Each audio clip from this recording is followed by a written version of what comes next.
번째 판차 발표자님, 공유경제 환경에서 의도에 관한 연구에 대해서 발표해 주시겠습니다. 다섯 번째 유희식 발표자님 오셨나요? 아, 예, 알겠습니다.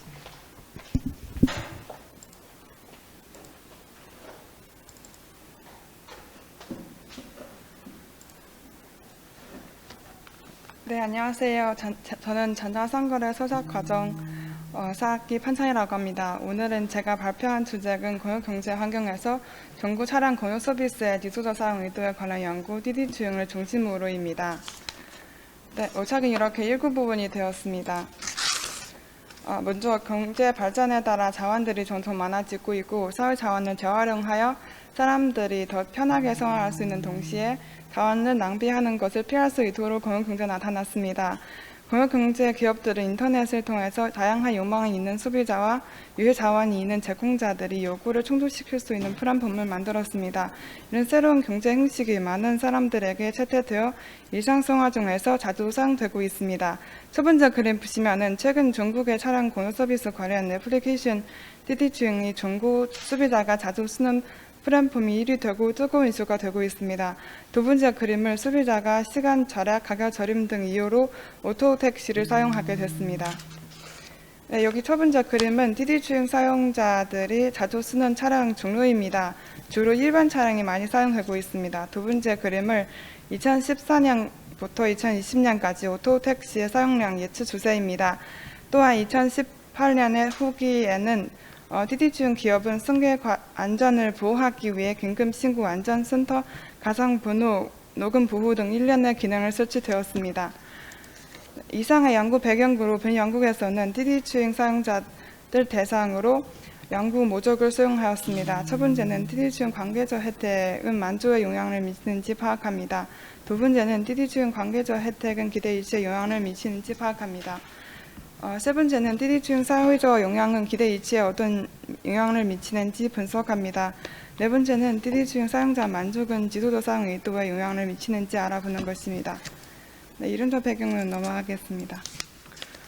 정부 DD주행 앱에 대한 소개하겠습니다. DD주행은 2012년 7월 10일 성립되었고 동년 10월 28일에 DD의 오토 플랫폼이 완성되었습니다. 2014년 3월 플랫폼 사용자 수가 1억 명 달성했고 2015년에는 사용자 수가 3억 명으로 폭발적인 성장을 했습니다. 앱을 통해서 특정 차량을 예약하고 예약된 운전자는 주문을 받고 차량의 위치가 소비자에게 실시간으로 제공됩니다. 2014년 9월 위챗에 가입하고 제3방 서비스로서 위챗페이를 통해 간편하게 지불 가능했습니다. 네, 다음에는 카카오택시, 우버하고 DD주행의 비교입니다. 보시다시피 DD주행을 카카오택시, 우버 간의 호출 방법, 운행 방식, 연결 차량, 결제 수단, 특징 등 점에서 차이를 볼 수 있습니다. 특히 특징점에서는 DD주행이 승자 과정 녹음, 긴급 신고 기능, 가상 번호 사용 등 점에서 차이를 볼 수 있습니다. 본 연구는 DD주행 앱을 사용해 본 경험이 있는 소비자를 대상으로 DD주행의 관계적 혜택 중 사회적, 경제적, 심리적, 기능적 혜택 변수가 사용자 만족의 기대 이치에 영향을 미치고 사회적 영향을 기대 이치에 영향을 미치며 기대 이치가 만족 간의 영향을 살펴보고 만족과 지도자 사용 의도 간의 영향을 정리하고 연구 모형을 수정했습니다. 제가 연구에 진행되는 과정에서 이론적 구찰부터 모형을 수정했습니다. 네, 연구 모형에 따라 가설을 이렇게 11개 설정되었습니다. 네, 주자적 정의입니다. 사회적 혜택은 소비자가 기대하는 자신이 아닌 사회적 전체가 얻어지는 혜택입니다. 경제적 혜택은 소비자가 받던 시간적, 금전적 이득입니다.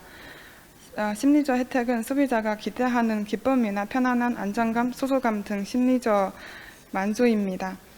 기능적 혜택은 소비자가 얻을 수 있는 핵심 서비스, 제3자 모바일 결제, 노선 선택 등 서비스와 제품에 의한 또 얻어지는 혜택입니다.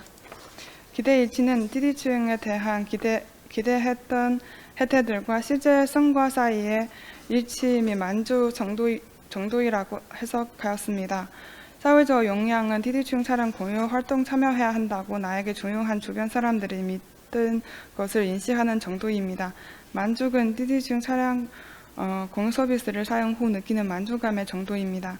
지속적 사용 의도는 소비자가 앞으로 TD층 차량 공유 서비스를 지속적으로 이용하고 싶은 정도입니다.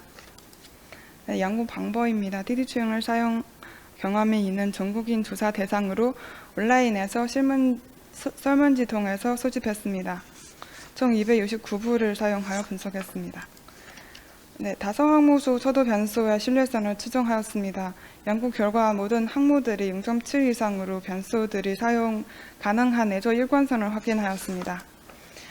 요인 분석의 결과는 그림과 같이 35개 항목이 총 8개의 요인으로 구분되었고 변수들 간의 상관관계는 낮았으며 변수 내 항목들 간의 요인 저제값은 모두 0.5 이상으로 상관관계가 높은 것으로 나타났습니다. 상관관계 분석한 결과로 상관계소의 요의 확률이 0.01보다 작기 때문에 상관계소가 통계적으로 유의한 것으로 나타났습니다. 네, 요인의 영향 정도를 살펴보면 기능적 혜택, 심리적 혜택, 경제적 혜택, 사회적 혜택 순으로 만족에 영향을 미치는 것으로 나타났습니다. 사회적, 경제적, 심리적, 기능적 혜택과 기대치에 미치는 영향을 살펴보면 사회적 혜택은 제외하고 모두 채택되었습니다. 연구 결과에 따라 사람들이 TD주행을 사용할 때 사회적 영향을 높일수록 기대치의 영향을 더 높은 것입니다. 기대치도 만족에 긍정적인 영향을 미치는 것으로 나타나고 만족은 지속적 사용 의도의 요의 확률에서 요의적으로 긍정적 영향을 미치는 것을 가설 9, 10, 11이 채택되었습니다. 네, 연구 결과에 보시면은 사회적 혜택 제외하고 모두 채택되었습니다. 차량 공유가 전국의 교통체증 및 환경오염 문제를 완화할 수 있는 것으로 나타났지만 전국 시민들을 TD주행 사용할 때 사회적 책임과 환경보호, 친환경 행동에 대한 인식이 부족하기 때문에 사회적인 이득이 기대감을 낮아서 사회적 혜택은 기대이치에 영향을 주지 않는 결과로 도출해냈습니다. 네, 따라서 가설 검증 결과는 그림과 같이 나타났습니다. 결론입니다. TD주행 앱에서 관계적 혜택을 겸용함으로써 향후 온라인 차량 공유 서비스와 고객의 관계적 혜택에 대한 연구를 화장 기여할 수 있을 것으로 생각됩니다. 향후의 연구에서는 관계적 혜택 관점에 고객 관계 관리가 기업에 어떤 결과를 가져다 줄 것인가에 대한 연구가 가능하여 이를 위한 기업의 사용 요인이 무엇인가에 대한 연구가 가능할 것입니다. 또한 TD주행을 사용할 때 사회적 혜택 제외하고 경제적, 심리적, 기능적 혜택은 기대이치에 영향을 미치는 것으로 나타났습니다. TD주행 기업은 사용자의 이런 영향을 전략적 방안을 형성되어야 하게 필수이라고 생각합니다. 본 연구는 중국의 가장 대표적인 차량 공유 서비스인 TD주행을 중심으로 연구를 진행하였지만 최근 중국의 다른 차량 공유 서비스도 인기와 이용자를 누리고 있으므로 TD주행과 같이 비교 연구를 진행할 가치가 있습니다. TD주행 택시 승계를 연구 대상으로 실시하였고 택시 운전자의 이용 행동을 고려하지 않았습니다. 운전자는 TD주행 앱의 소비자이며 서비스 제공자입니다. 이에 따라 TD주행 앱의 연구 체계를 보완하기 위해 운전자의 행동에 관한 연구도 필요해야 합니다. 네, 참고 문헌을 정리했습니다. 제 발표는 여기까지 마치겠습니다. 감사합니다. 좋은 발표 감사드립니다. 네. TD주행이라는 서비스가 우리나라에서 굉장히 활발하게 이용되고 있는 것 같은데 네.